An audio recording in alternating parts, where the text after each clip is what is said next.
With me this morning is Sarah Stevens. We're going to talk about something called Developmental Coordination Disorder. Yeah. Good morning, Sarah. Hi, Carrie. Happy New Year. Happy New Year. Yeah, I know, right? Happy to be back. Glad to have you back, definitely. So, Developmental Coordination Disorder, what is it? So when we talk about developmental coordination disorder, we have to first start with what is motor and motor skills.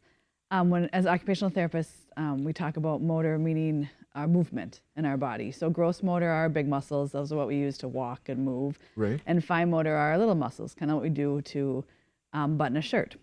And as an OT, we'll work with kids who struggle with some of these motor coordination issues because when you have those motor problems, it can affect the motor planning piece, and then it can affect their activities of daily life, or their occupations. So occupations for kids, as we said before, are play, school, basic self-care skills. So when motor planning is a challenge, it can affect those successful skills in those areas.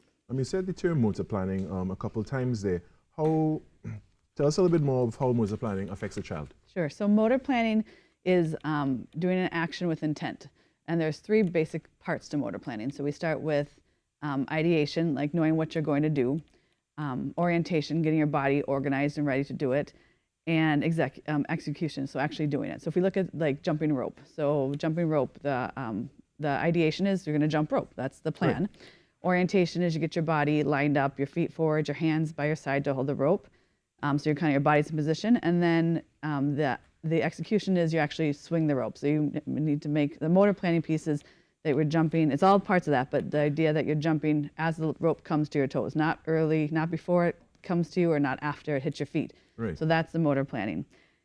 And what we see with some of our kids is that they struggle with some of those more higher level motor planning activities. So like tying shoelaces, which is something that we all take for granted. Once we learn it, it takes a little bit to learn, but once we learn it, we have it. Or riding a bike. We think, okay, riding a bike, you put sit on the bike and go, but there's a lot more to it.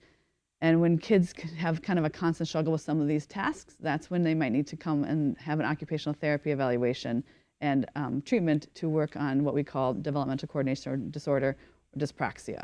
Dyspraxia, that sounds like a big word. What is dyspraxia? Well, I use it kind of interchangeable between developmental coordination disorder and dyspraxia.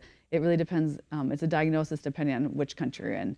Different countries, but it means the same thing. Okay, so how serious is it? Well, it affects, right now, I think the latest stats I saw, it affects about 5 to 6% of school-age population, early primary school population.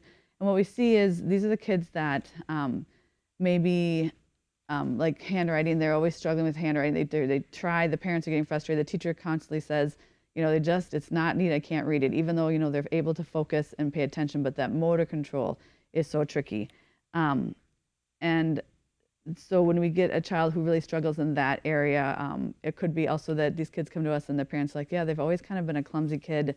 They're a little awkward, or they don't really like to participate in sports or team sports because they've always been kind of tricky for them. Those are things that we see with these kids with dyspraxia or developmental coordination disorder, because it's those three pieces that ideation, orientation, and execution of a motor task that the kids are struggling with. So at that point, if it's something, parents get really frustrated, kids get really frustrated because it's something they've been trying. So they've been trying to learn to tie their shoes, but it's been going on for a month. So tying shoes takes a while. You teach a 6-year-old how to tie his shoes and they're not going to get it overnight, but they should figure it out within a couple days. But if it's been a month and every day they're practicing tying their shoes and they're struggling, that's when the intervention with a specialist might be warranted. Okay, so it's not something that should be taken lightly. If as you said, like parents may just say, oh, the child may be a little bit awkward or they're a little bit clumsy, so that. If it's something that is prolonged, it's not something that they should take lightly, and they probably should see an OT. Yeah, because you can imagine when things are hard and difficult, you can get frustrated, and then that can affect all your mental health and your desire to try and push through those hard things. Because it's one thing they say, if you're not great at a push-up, you keep trying the push-up, and after you do push-ups every morning for 7 days, you're much stronger. But our kids would be trying to do these motor activities, and as much as they're trying to do it, it still is challenging for them, and they're still really struggling to be able to do certain tasks and certain actions. All right. So what does an occupational therapist do to help? So kids come once they've been identified as having developmental coordination disorder or dyspraxia. We'll do an assessment. We'll look at their motor skills. And from there, we'll bring them in. And what occupational therapists, because one of the occupations is play, a lot of times I think people look at our therapy sessions and think, oh, we're just I'm paying for my child to go play. To go play, right. But we're using very specific tasks. And Okay. kids come to OTs and occupational therapists, and we have what we call an occupational therapy gym or a sensory gym. And now, I mean, I know you know about gyms. Right. Our gyms look a little different than maybe the gyms that you go to every day. So our gyms, we have, it looks like Playland, really. We have scooter boards. At Therapy Works, we have scooter boards. We can go up and down the hallways. We have trampoline and crash pads. We have special swings that are like Lycra swings. The kids they're hung from the ceiling. The kids climb through that to get body awareness. I want to ask you one more important question. What can parents do with their kids, like, just at home? Sure. So if they're kids that are not needing the direct intervention, or if you're not quite getting to intervention yet, you want to give them opportunities to build, as working on building this motor planning, we want to give kids, that's what the purpose of having the sensory gym too, is we want to give them opportunities to do a certain motor action over again in a specific way. So if you can do it over again, you can build that motor memory and develop the motor skills.